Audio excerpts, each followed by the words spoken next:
उठाकर बोलते हैं महाराज जी, इसका क्या मतलब? हाथ देखो, हाथ उठा करके तो अपने आराध्य देव का सब कोई हम बोलते हैं जय जय श्री राधे। अयोध्या में जाओ जय जय सिया राम, इसका मतलब होता शरणागति।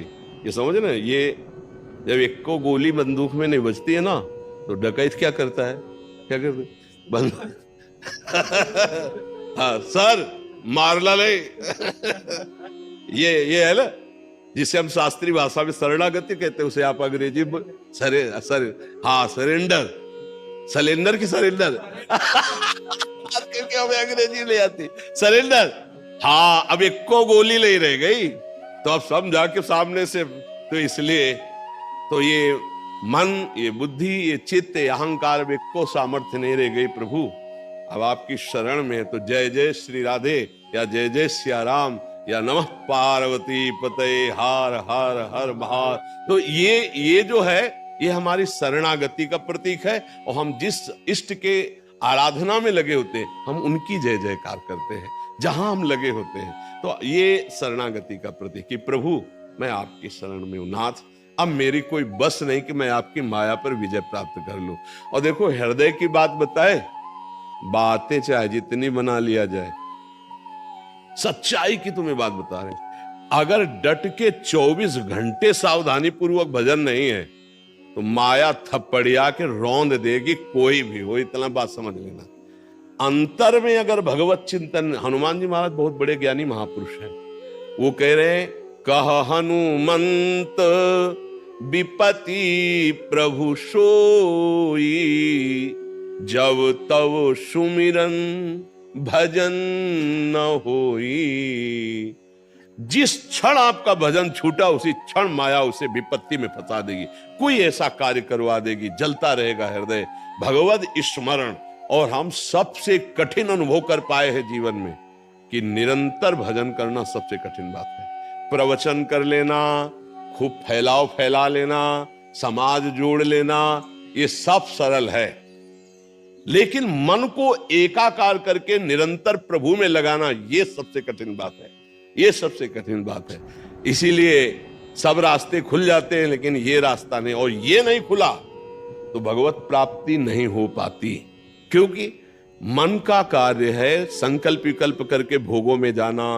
तो आपकी विद्वता मन को नहीं रोक पाएगी, आपकी प्रवीणता, आपका नाना प्रकार का वैभव, आपका नाना प्रकार की कलाएं मन को नहीं रोक पाएगी। मन को रोकने के लिए कृपा निधान भगवान का भजन चाहिए। अगर भजन नहीं, पक्की बात समझ लो, तो नाटक भले हो जाए सच्चाई नहीं आएगी, हाँ नहीं आएगी। अगर भजन की आनंद वृत्ति है कि तो बहुत जोर का, कई बार हमने कहा है कि अध्यात्म कभी पैसे से नहीं मिलता और पैसे से कभी अध्यात्म नहीं खरीदा जा सकता। आज क्या हो रहा है, क्योंकि वो संपत्ति नहीं है हमारे पास, कौन सी? नाम, भजन रूपी संपत्ति होगी फिर बात बन जाएगी। वो केवल पढ़े लिख करके तो आप देखो ना, हर डिपार्टमेंट में कितना विज्ञान विस्तृत हो गया है, कितना विस्तृत है। तो ये भी पढ़ाई है, शास्त्र पढ़ करके हम आपको प्रवचन सुना रहे, बोलने की कला, शब्दों का प्रयोग, लच्छेदार भाषण, ये सब कलाएं हैं। लेकिन परब्रह्म की अनुभूति के बिना अगर एक भी व्यक्ति का परिवर्तन कर दिया जाए तो हमें बता दो, अगर खुद उसका रसास्वादन नहीं लिए तो लाखों को प्रवचन सुना सकते, परिवर्तन एक का भी नहीं होगा।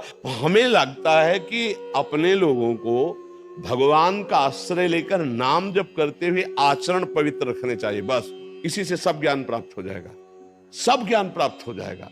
आज जहां देखो अर्थ की प्रधानता है। अध्यात्म क्या है हमें ये बताओ, अध्यात्म क्या है? क्या हमारी बात सुन करके आप प्रभावित हो गए, इसको अध्यात्म कहते हैं? नहीं, अध्यात्म आप देखो हमारे ब्रह्म ऋषि उपनिषद तत्वदर्शी महापुरुषों की, एक बार उनके साथ संभाषण हुआ तो जीवन की धारा बदल गई, जीवन की धारा बदल गई। अगर निष्काम नहीं है प्रवचन करता तो धारा नहीं बदल सकता, क्योंकि धारा यही नहीं बदली तो वहां कैसे बदल जाएगी? निष्कामता, हमारे शास्त्र जो है ये निष्काम महामहिमा में उपस्थित करते हैं आपको, निष्कामता में। हम लोग सकामता में फंस गए हैं। आज जो अभी हमें उपदेश मिल रहे हैं वो घुमाकर शास्त्रों का अर्थ बदलकर सकामता की तरफ ले जाया जा रहा है। किसकी सकामता? आपकी कामना की पूर्ति होगी ऐसा प्रलोभन, और जिससे हमारी कामना की पूर्ति होगी वैसा प्रलोभन। कई तरह की ऐसी धारणाएं बनती चली जा रही कि सत्य वस्तु क्या है, भगवान क्या है, भगवत प्राप्ति का स्वभाव स्वरूप क्या है, ये सब ढकता चला जा रहा है। इसीलिए अच्छा, और अगर बोला गया तो एक की निंदा, दूसरे को सपोर्ट, तीसरे की अवहेलना, चौथे की निंदा, ये नहीं है, ये अध्यात्म नहीं है। अध्यात्म का स्वरूप ये नहीं। अध्यात्म जब जागृत होता है जिसके हृदय में, तो सर्वम खलमिदम ब्रह्मणे नानास्ति किंचन, सब जगह एक परमात्मा तत्व है, उसको देखकर वर्णन किया जाता है। अगर हमें भगवान पर विश्वास नहीं है कि हमारे जीवन का भरण पोषण श्री भगवान करते हैं, अपने कर्तव्य पर विश्वास नहीं, अपने धर्म पर विश्वास नहीं, सामने वाले की जेब पर विश्वास है, तो कोई ज्ञान नहीं है, वो जीरो पे ही है।